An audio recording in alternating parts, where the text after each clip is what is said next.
In this video, we're going to look at the concept of straight line graphs and gradients of a graph. After going through this video, I guarantee you that you'll be able to understand the basics of straight line graphs and gradients of a straight line graph. Okay, so ensure you stay to the very end of this video. I'm going to simplify the idea behind this concept. Okay, so let's go into the details of this video. Now, let me begin by bringing out this graph to illustrate what I want to say now. Okay, so in this graph I have here, alright, so when you look at this graph, you will notice that basically what is happening here. Let's first of all get a scale of this graph. Let's get the scale of the graph. Okay, so the scale of this graph is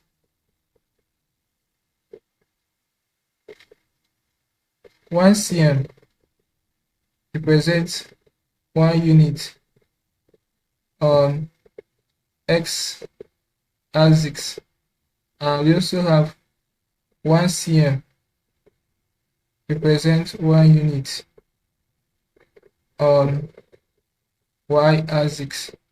Okay, now when you look at this graph closely, on a typical graph you will see many small boxes. All right, so each of those boxes represents 1 cm. So the scale of this graph now is 1 cm represent 1 unit on x axis. That's why you have, if you are going to the x-axis here, to the positive x-axis, you're having 1, 2, 3, 4.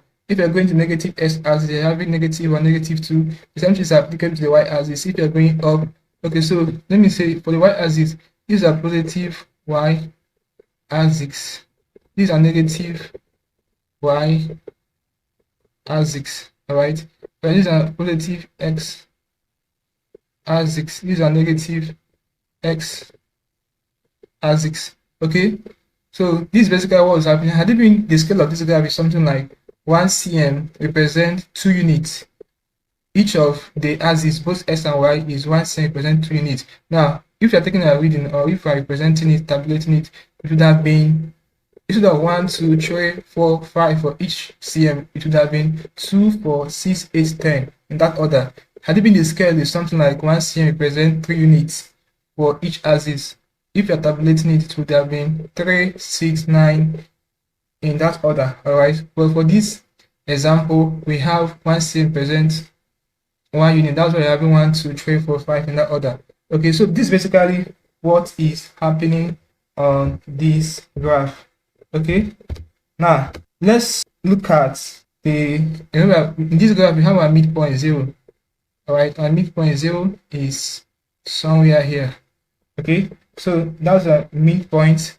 Okay, now in this graph, let's say this is a straight line graph. A straight line graph could run from here to this direction, or it can run from here to this direction, depending on the points you have. Okay, we're going to go in details of explaining these points as we progress in the course of these concepts. Okay, now this is basically what you have to know about plotting a graph. Okay, now let's look at the idea behind gradients of a graph. Okay, so let's wipe this. Okay, so we want to look at how to find the gradients of a straight line graph, or is it that I call it gradient of slope? Okay, now so basically we are given these points. All right, so this A and B. So in these values we have our, let's begin with the point A. So our y2 will be our 50. Right, so this is usually our x, this is usually our y. Okay, whereas our x2 will be our 6, our y1 will be our 10, and our x2 will be our 1. And the general formula for finding the slope of a graph, that the slope m equals y2 minus y1 over x2 minus x1. So when you input the values, you're going to have 60 minus 10 over 6 minus 1, which give us 40 over 5. So the slope or gradient of this straight line graph will be what? 8.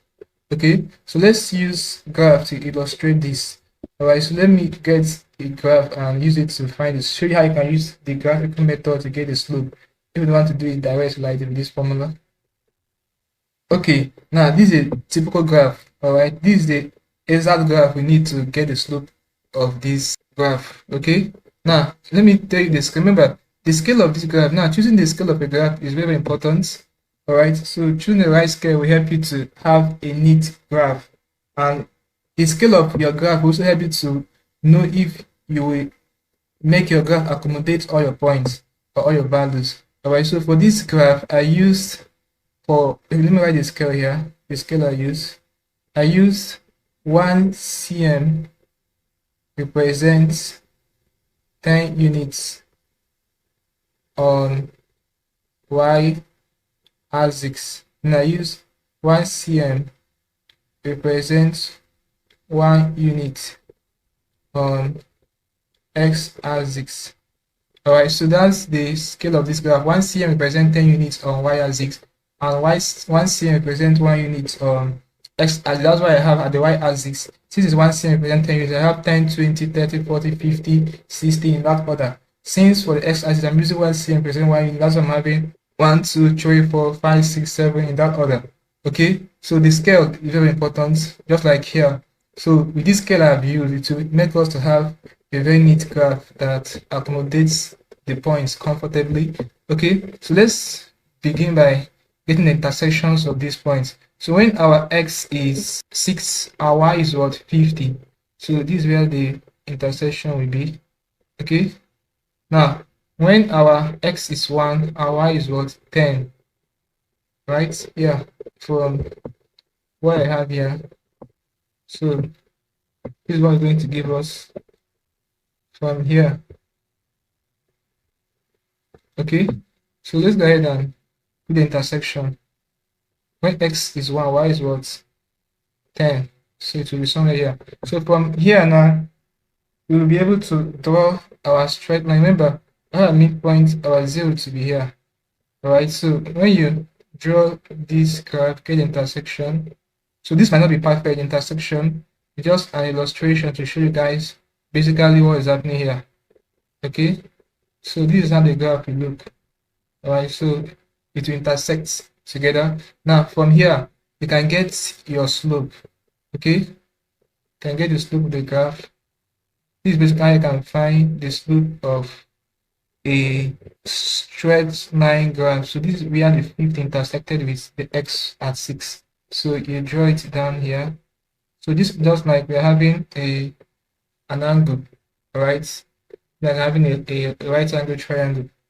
Okay, so this is the slope. Now from here you can deduce or indicate if you are using a graph to show how you got the slope. So you can indicate that here is y2 minus y1 over x2 minus x1.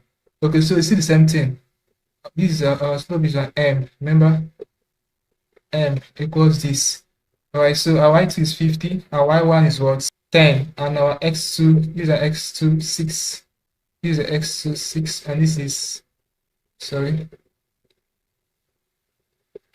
Okay, so these are x2, these are x1, right? So this is our y2 50, and this 10 here is our y1. Okay, so this is basically how you can get the gradient or slope of a graph. Okay, using graph to illustrate it. All right, so this is just an introduction to the basic concept behind the use of graph to get the slope. The knowledge of you knowing how to choose the right scale and knowing how to get the intersections will go a long way to help you to solve problems involving graph. All right, find the gradient of a graph, of a straight line graph, and the rest of them. Okay, so in the subsequent video, we're going to look at the straight line formula. Very, very important formula for straight line graph. Okay, so this is just an introduction to the science of graph. Okay, so that's it for this class.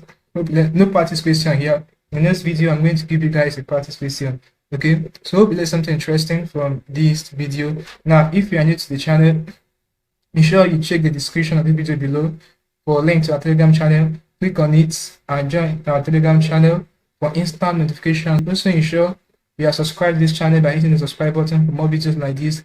Like, share, and comment on this video to tell me how you feel, what you have learned from this class. If you seem to have any specific questions to ask, feel free to leave your question in the comment section below, and I will ensure to give you a response. Okay, so click on the end screen above, and I will see you in the next video. Okay, thanks for watching.